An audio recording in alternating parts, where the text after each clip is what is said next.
En el año 1700, España se encontraba, digamos, en una encrucijada. Durante los siguientes 88 años, una dinastía completamente nueva iba a remodelar el reino. Y lo hizo a través de transformaciones turbulentas, profundas. Vamos a ver cómo ocurrió todo. Pues bien, todo arranca con el fin de una era. El 1 de noviembre de 1700 muere Carlos II, el último de los Austrias españoles, y lo más importante, muere sin descendencia, dejando un vacío de poder gigantesco en el corazón de uno de los imperios más grandes del mundo. Y aquí viene la pregunta clave, la que lo lía todo. ¿Cómo es posible que el testamento de un solo rey pudiera provocar una guerra que se extendió por toda Europa? La respuesta, claro, está en el delicadísimo equilibrio de poder que había en el continente. Y esto nos lleva de cabeza al primer acto, un conflicto que no solo iba a decidir quién se sentaba en el trono de España, sino que iba a marcar el futuro de todo el imperio español.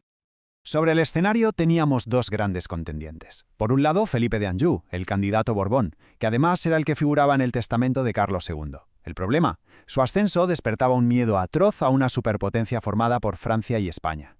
Y en la otra esquina, el archiduque Carlos de Austria, que representaba la posibilidad de revivir el antiguo y enorme imperio de los Habsburgo. Europa entera, como se pueden imaginar, contenía la respiración. La guerra fue larguísima y brutal, duró más de una década. La Gran Alianza se formó para frenar a los Borbones, llegando a capturar puntos tan estratégicos como Gibraltar.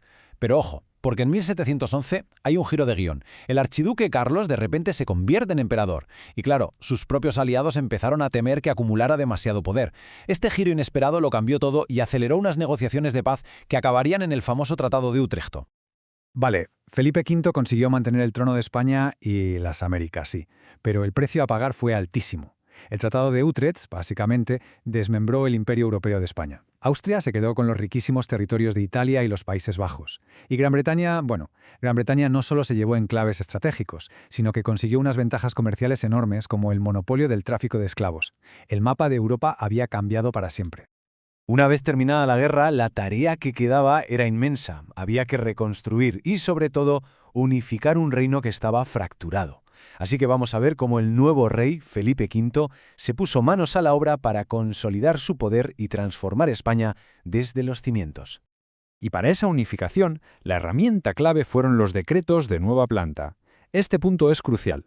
Lo que hizo Felipe V fue usar estos decretos para eliminar las leyes y las instituciones propias de los reinos de la Corona de Aragón. En parte, fue un castigo por haber apoyado a su rival en la guerra. El objetivo final era imponer un modelo de Estado único, centralizado, al estilo castellano. Y esto nos da una idea de la magnitud del cambio. España pasó de ser una monarquía compuesta, una especie de conjunto de reinos, cada uno con sus leyes bajo un mismo rey, a ser un reino unificado y absolutista, gobernado desde Madrid.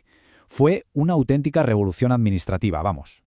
Pero la transformación no se detuvo ahí, ni mucho menos. Siguiendo el modelo francés, Felipe V se propuso modernizar todo el aparato del Estado. Creó las secretarías de Estado, que son las precursoras de los ministerios actuales, reorganizó el ejército para tener un control real mucho más directo e inició una reconstrucción ambiciosísima de la Armada, que era fundamental para proteger las rutas comerciales con América, la gallina de los huevos de oro. En política exterior, la nueva estrategia era clarísima. La alianza con Francia. Los llamados pactos de familia ataron el destino de España al de sus primos franceses, creando un frente borbónico común. El objetivo, casi siempre el mismo, hacer frente a su gran rival durante todo el siglo, que no era otro que Gran Bretaña. Después de un reinado tan movido como el de Felipe V, su sucesor Fernando VI decidió cambiar de estrategia. Su reinado fue como un paréntesis de paz, de neutralidad activa. Este respiro le vino de perlas a España para centrarse en reformas internas, lideradas por el Marqués de la Ensenada, un visionario que sentó las bases para lo que vendría después. Y así llegamos a nuestro tercer y último acto, que se centra en Carlos III. Este es el monarca que todo el mundo considera el mejor ejemplo del despotismo ilustrado en España, un rey reformista con una agenda, como vamos a ver, muy ambiciosa. El programa de Carlos III fue increíble. En lo económico, impulsó fábricas estatales y, muy importante, liberalizó el comercio con América. En lo político, se propuso afianzar el poder del rey sobre la Iglesia, llegando a expulsar a la todopoderosa Compañía de Jesús. Incluso se metió a transformar Madrid para convertirla en una capital ilustrada, aunque sus intentos de modernizar las costumbres, como la forma de vestir, provocaron revueltas populares muy violentas. En el exterior, los resultados fueron, bueno, una de cal y una de arena. Su alianza con Francia en la Guerra de los 7 años salió cara. Se perdió Florida. Sin embargo, supo jugar sus cartas más tarde. Su intervención en la Guerra de Independencia de los Estados Unidos fue una especie de revancha que le permitió a España no solo recuperar Florida, sino también la estratégica isla de Menorca. Entonces, ¿cuál fue el balance final de casi un siglo de reformas borbónicas? Vamos a echar un vistazo a los resultados tangibles y también a los desafíos que todavía seguían ahí. Si hubiera que elegir un solo dato para resumir el siglo sería este. La población de España creció en casi 5 millones de personas. Es un crecimiento demográfico impresionante y es un indicador clarísimo de que había más estabilidad, se comía mejor y se habían acabado las crisis devastadoras del siglo anterior. Sin embargo, y aquí viene el gran pero, las reformas se toparon con un muro, los problemas estructurales de fondo. La tierra, que era la principal fuente de riqueza, estaba concentrada en muy pocas manos y no se podía vender. Los gremios ahogaban la innovación en las ciudades, y un sistema de impuestos totalmente injusto frenaba el progreso de la mayoría de la gente. Eran los grandes lastres de la economía española. La economía de la época tenía una base muy clara. La agricultura era con muchísima diferencia el sector dominante.